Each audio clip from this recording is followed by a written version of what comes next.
flagship thing was a regular comedy show. It was not what you would call highbrow humor. There was quite a lot of kind of a primitive humor, I would say, and quite a lot of sophisticated making fun of politics. He would just do these really funny and clever takedowns of Ukrainian politicians, Russian politicians, because it was in many ways a shared cultural and political space. Понятно? А выбирать-то не из кого. Из двух пи***расов выбираем меньше. И так 25 лет подряд. Ты знаешь, что интересно? В этот раз ничего не поменяется. Знаешь почему? Потому что ты, мой батя, я, мы снова выберем пи***раса. Да потому что да. Servant of the People is a good show. It's really funny. It's about a history teacher who's sort of thrust into the presidency because of a video of him that goes viral. This is your ultimate, like a regular person suddenly gets all the power in the country, and his heart is in the right place, but everything is against him.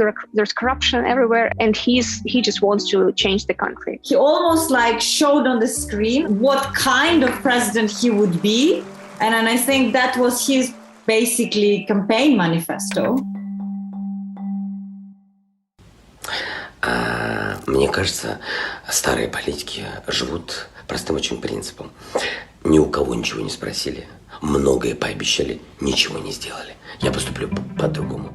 He's basically asking to people to submit their 5 main problems that they see in Ukraine. You could call it like crowdsourced political program. His whole campaign was a number of videos like that, where instead of doing a professional video, which he easily could have done, he was doing this little selfie clips. It worked really well for his image of non-traditional anti-establishment guy. He was keeping his program pretty vague and empty, and it worked. Дякую усім українцям, де би зараз не знаходились. Я обіцяю, що ніколи не підведу вас всіх. Усім країнам пострадянського Союзу. Подивіться на нас. Усе можливо. His victory speech. He said, I am the hope for change, not just for people in Ukraine, but for all people, hinting obviously on Russia. I still think that Putin holds big grudge on this. Nobody knows what Putin thought. Probably in all likelihood, the leadership of Russia was thinking that he's inexperienced, he's new, this is our chance. It's my hypothesis that he was looking at Zelensky as a very easy partner who can be played. It's eerie to watch it now, to be honest. I think that there's a high chance of ending the war. When?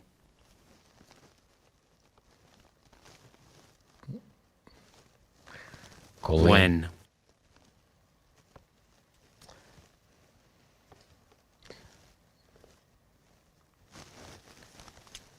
As soon as possible. I want to believe that it'll be this year. The presidency was defined by a pretty consistent and precipitous decline in popularity. We're talking about ratings of 30s, even down to like 20s. It was connected to several issues. There was no progress in peace. There were implications of his company listed in the Pandora Papers. He was trying to accumulate more power in the office of the president, which Ukrainians despise. He started cracking down on opposition. He was changing tremendously, and he was becoming a strong man. People saw him slipping towards the usual way of doing business in Ukraine. A lot of Ukrainians were not seeing it as a successful presidency. З президентом Литви, з іншими лідерами. Відчуття із засобів масової інформації саме таке, що у нас війна, у нас ходять війська по дорогах, у нас мобілізація, люди кудись їдуть, це не так. Нам не потрібна ця паніка. What is happening in that clip is that he is holding a press conference for foreign media. Zelensky was trying to downplay the threat, but also putting out some confusing messages. These expectations of the war, they forced many investors to leave Ukraine. And of course, for President Zelensky, it was unacceptable. In the weeks that led up to the crisis, from the communication point of view, I don't think that he did a very good job. Всім добрий вечір. Лідер фракції тут. Голова Офісу президента тут, прем'єр-міністр Шмигаль тут, Подоляк тут, президент тут. Всі ми тут.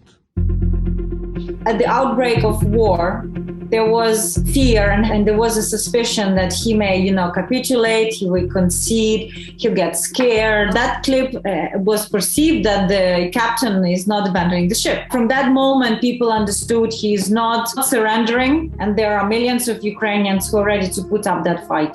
Yes, it definitely was a turning point. If you watch a clip of Zelensky talking, for example, to the Western press in January, and this clip of Zelensky standing in the street of Kyiv, you can think that these are two different people. But if you compare this clip with Zelensky of 2019, when he was campaigning for president, that's the same person. In terms of style, in terms of how sincere and open he is, it's like we made full circle. We came back to the 2019 Zelensky, which is the guy people voted for. Без вас Україна буде самотня. Ми довели свою силу. Доведіть, що ви нас не відпускаєте. His speech to the European Parliament was really striking as it was translated for the members of the European Parliament. You hear the translator fighting back tears as he's translating Zelensky's words. I've never heard that happen. We are fighting just for our land and for our freedom, despite the fact that all large cities of our country are now blocked. The moment was so emotional and raw. I think it really helped to change a lot of minds in Europe. They have to understand that for Ukraine, it's the battle for existence. His message is also, if we stop Putin at the Ukrainian border, everybody will be safer. His appeals to Europe have been very much impactful in really making it morally and politically impossible for them to stay on the sidelines and not support Ukraine. Today, his background as somebody who's working with the audience his whole life is coming handy. He definitely knows how to command the audience, how to grasp their attention, how to put on a show, so to say. He probably wasn't the best president in peace times, but he was very good in the beginning of the war, creating the hope, uniting the nation, and giving an impetus for resistance. He is not the president anymore. He's the leader of the nation. I know because I asked people in Ukraine. They find it convincing. Staying in the capital in Kyiv, that's really inspiring for a lot of people in the country to see. I think it shouldn't be forgotten that there are thousands of regular Ukrainians who are demonstrating even bigger bravery every day. Unarmed civilians trying to stop tanks with their bare hands. This spirit of regular Ukrainians is what's inspiring Zelensky too. He's proving worthy of the nation.